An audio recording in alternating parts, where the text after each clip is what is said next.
SIR নিয়ে রাজ্য নির্বাচন কমিশন অফিসের সর্বদলীয় বৈঠক হয়েছিল। তৃণমূল কংগ্রেস, বিজেপি এবং সিপিএম ছিল সেই বৈঠকে। বৈঠকের পর সাংবাদিক সম্মেলন করলেন তারা।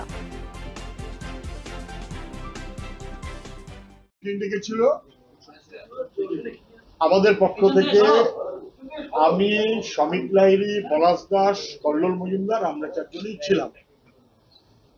মনে হলো যে স্টেট ইলেকশন, মানে স্টেট তো না, সিইও অফিস ইল প্রিপেয়ার্ড। এমন এমন প্রশ্ন এসেছে, এমন এমন কথা এসেছে, genuine concern of the people এসছে, যার সবটা ওরা খুব এখনো পর্যন্ত তৈরি নয়।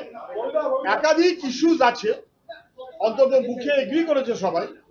নির্ভুল ভোটার লিস্ট, এটা হচ্ছে নির্বাচন কমিশনের দায়িত্ব। নির্বাচনের কমিশনের দায়িত্ব জন্মস্থান খুঁজে আর সিটিজেনশিপ অ্যানাউন্স করা নয়। ফলে নির্বাচন কমিশন যেন নির্ভুল ভোটার লিস্ট করে, এই কারণে 1-2 করে আমরা যা যা বলেছি, আমার ধারণা সবাই অন্তত মিটিং এর মধ্যে হ্যাঁ বলেছে। মিটিং এর মধ্যে কেউ খুব একটা না বলেননি। 1, 2, বিএলএরা, তারা বিএলও যদি এলাকার বুথের বাইরের হয়, হোয়াই নট বিএলএস, সবাই এগ্রি করেছে যে ঠিকই বাইরের হওয়া উচিত, প্রয়োজনে হতে পারে। All political parties have agreed. 3 আমরা এগ্রি করলাম, মানে সবাই বললাম, মনে হলো সবাই এগ্রি করেছেন, করা উচিত। অন্তত কেউ না বলতে পারেননি, বাইরে কে বলবেন আমি জানি না, যে 12টা ওখানে সার্টিফিকেটের কথা বলা হয়েছে। একটাতে লেখা আছে যে এটা সিটিজেনশিপের প্রুফ না, তাহলে বাকি 11টা কি সিটিজেনশিপের প্রুফ? বলতে পারেনি। 2, সিটিজেনশিপ অথবা সিটিজেনশিপ না, এইটা বলবার অথরিটি নির্বাচন কমিশনকে কে দিয়েছে? নাকি স্বরাষ্ট্র মন্ত্রক তাদের যে কাজ তারা ফেল করেছে বলে তাদের এক্সটেন্ডেড ডিপার্টমেন্ট হিসেবে ইলেকশন কমিশনকে ব্যবহার করছে? এই প্রশ্নের কোনো উত্তর আমরা পাইনি। 4, এই নানান অনেকগুলো ক্ষেত্রে আমরা হয়তো সহমত হয়েছি যে এরকম অনেক জায়গা আছে যাদের কাছে 11টার কোনোটাই নেই, বা 12টার কোনোটাই নেই, 11টার একমাত্র হয়তো আধার আছে, বাকিগুলো নেই। সেগুলোর ক্ষেত্রে কি হবে? ওরা বলেছে না, এগুলো আমরা দেখবো বা দেখবার চেষ্টা করব।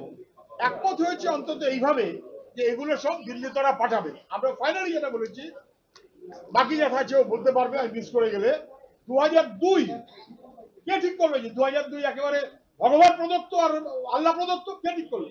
এসআইআর, এই যে এনআরসি, এই যে সিএ আপনারা চালু করেছেন, প্রচুর মানুষ আতঙ্কিত হয়ে আত্মহত্যা করছে।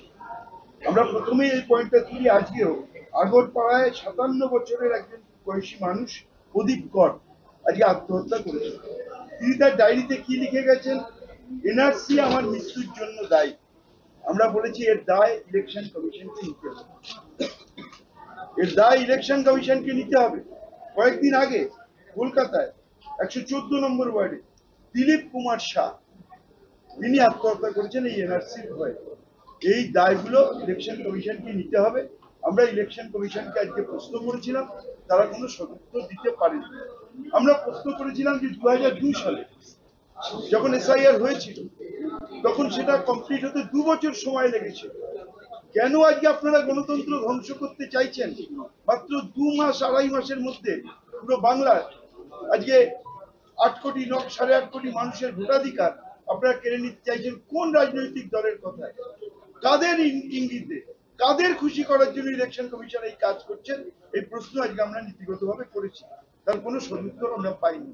দেখুন, আমার আগে ভারতীয় জনতা পার্টি আজকে আমাদের সঙ্গে প্রতাপ দা, সঞ্জয় সিং দা, অরিজিৎ দা আর আমি এইখানে এই আপনাদের সামনে আসার আগে আমরা অপেক্ষা করছিলাম, বুঝতে পারলাম না সেটা সাংবাদিকের সঙ্গে সাক্ষাৎকার ছিল না জনসভা ছিল।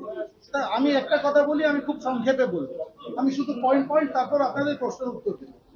1 নম্বর, সব থেকে বেশি যে আমরা খুশি হলাম আজকে, গতকাল থেকে তৃণমূলের সুর পাল্টে গেছে। আগে কোনোদিন শুনিনি বৈধ ভোটার এই শব্দ, এখন নির্ভুল ভোটার রোল, একটা বৈধ ভোটার বাদ দিতে পারবে না। আগে কি ছিল? একটা ভোটারের নাম বাদ দিলে 5 লক্ষ লোককে নিয়ে যাব দিল্লি। সুর পাল্টে গেছে। সুর পাল্টে গেছে। আমরা যেটা স্বাগত জানাই, কি আমরা চাই, আমাদের তো একটাই ডিমান্ড ছিল, যারা ভুতুড়ে ভোটার, মৃত ভোটার, অনুপ্রবেশকারী ভোটার নাম থাকতে পারে না। কে চাইবে যে এই দেশের নাগরিকরা ওইখানে এসে ভোট দিক? আরেকটা সোজাসুজি আপনাদের মাধ্যমে আমরা ভারতীয় জনতা পার্টি একটা এলিগেশন করছি।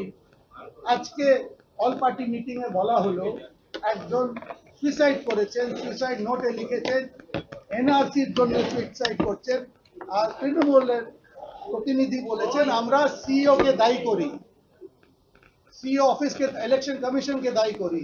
ভারতীয় জনতা পার্টি সোজাসুজি তৃণমূল আর মাননীয়াকে দায়ী করে। এনআরসির জুজু কে দেখালো? এনআরসি আসাম ছাড়া কোন প্রদেশে? ওয়েস্ট বেঙ্গলে আছে। আপনারা লোকদের বিভ্রান্ত করলেন। আর ওই যে লোক যদি সত্যি এনআরসির জন্য সুইসাইড করেছে, ইউ আর কালপেবল।